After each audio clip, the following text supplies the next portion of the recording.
Hey everybody, how's it going? Welcome back to Copper Jacket TV. My name is William, and today we're going to be talking about an email that I got from one of my viewers that asked whether or not I think that the current conflict that we're experiencing overseas with Russia right now will lead to more shortages and price hikes and, problems at our local FFLs. So that's what we're going to be talking about today. Let's get to it.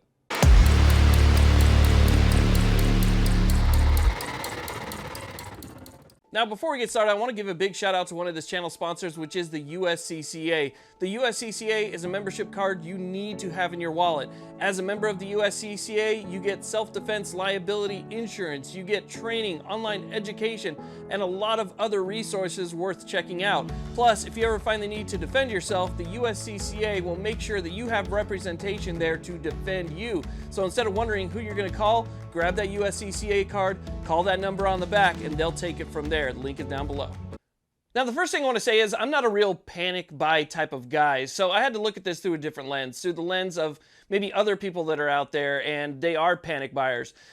For me, I'm like a mild panic over a long period of time, right? So I get things incrementally and start saving up so that if the time ever comes to panic, to actually panic, I would have everything that I need because I was planning in ahead. That's just part of preparing, right? So when it comes time where everybody's out there and they're jumping to get stuff, I already have it and I'm good to go. And that's what I suggest everybody does. It will help you avoid situations like this. But again, looking through that different lens, I still don't think that this particular situation that we're seeing overseas right now is going to lead to any shortage or price hikes or problems like that. And I'll tell you why. Because here in the US, people are really concerned with what's happening locally. They're concerned about what's happening in their neighborhood. They're concerned with what's happening in their country, in their state, in their city.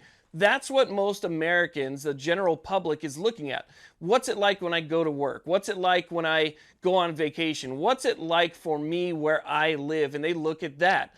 That's why you saw the panic buying that happened before, was because people were more concerned about leaving their homes and more concerned about people coming into their homes, trying to break into their garage and steal, 5 tons of toilet paper than they were about anything else. That's what created the last panic buy and the last shortage. It was people concerned about their local area. When it comes to things that are happening globally, most people kind of put that on the back burner. They know that it's happening. They know that it's out there. They're concerned about it, but it's not really something that's going to force them off the couch and start maxing out those credit cards because, there's something happening overseas. That's just doesn't seem to me, just looking at, at history, to be the way that most Americans respond to things like this. Now, obviously, if something like this were to ever, come stateside or look like it might be coming stateside, that would change the game completely. That makes it more of a local matter, and you're going to see people start to get out there and buy stuff. But for the time being, at least, while it remains, an issue on the other side of the globe, I think that's kind of where the buying is probably going to be the same. It's gonna remain in the back of people's minds. Now, the reason I'm making this video today is because if there's one person that's willing to get on the computer or get on their phone and email me to ask me that question, there's got to be other people out there who are kind of wondering the same thing.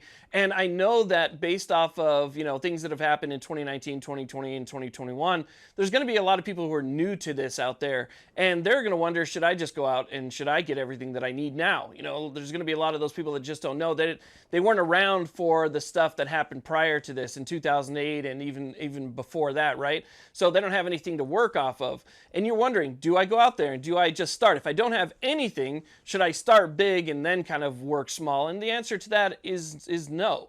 I would go out and maybe get something that, that you need, right? But I would just do that every paycheck. I would take a small amount every paycheck. Maybe it's only $40 or $60 or whatever it is you can afford, 20 bucks.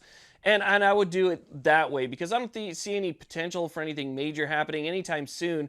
And if you give it some time, you'll see, trust me, how fast that stuff's going to add up to where you just have a few boxes here and there till you end up with an entire cabinet full of stuff. It's a time process. So no, even if you're new to this, even if you don't have much, you don't need to go out there and go out of your mind and put yourself in debt over something that you're not really all that sure of, especially quite yet, right? It's still really early on in things. So to those people who are new, I say same thing. This is a long run, okay? This is not a sprint. This is a jog. We're jogging to our 26-mile away destination. We're not sprinting 100 yards. We're trying to make it to our end point so that if something does happen in the future, you'll be ready to go without putting yourself in debt and causing any problems. I personally don't think it's going to happen this time. Until things start to become more local, I think that it's just going to be day-to-day, daily stuff. I don't think you're going to see any shortages, but that's just my opinion. Somebody else might make a video about this and have a totally different opinion, and I think you should take everybody's opinion into account, not just mine. So again, that's my opinion on what I think is going to happen. I don't think anything is going to happen. So, you know, I know that's not much to go on, but still, that's based off of what I've seen happen in the past. Thank you all very much for watching. I do appreciate it.